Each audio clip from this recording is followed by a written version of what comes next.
তো মানুষের ভোটাধিকার প্রয়োগ করার সুযোগ যদি সৃষ্টি করা যায় এবং সেটা যদি একটা সুন্দর সময়ে নির্ধারণ করা যায় তাহলে বেশি সংখ্যক মানুষ নির্বাচনে অংশগ্রহণ করতে পারবে। তারপরেও আপনার এপ্রিল মে জুনে আছে মেট্রিক পরীক্ষা এবং অর্থাৎ পাবলিক পরীক্ষা যেটাকে বলি আমরা, আর এটার মধ্যে মেট্রিক আছে এবং আপনার কী বলছে ইন্টারমিডিয়েট পরীক্ষা আছে, আবার মাদ্রাসা সময়ের পরীক্ষা আছে। কাজে সব মিলিয়ে এপ্রিল কোনো অবস্থাতেই নির্বাচনের জন্য খুব সুখকর সময় নয়।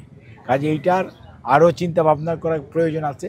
শুধুমাত্র মানে গোয়ার্তুমি করে অথবা মানুষের উপর চাপিয়ে দেওয়ার চেষ্টা, কর্তৃত্ববাদিতা, এগুলো কোনো অবস্থাতেই অতীত বলে বাংলাদেশের মানুষ ভালোভাবে নেয়নি।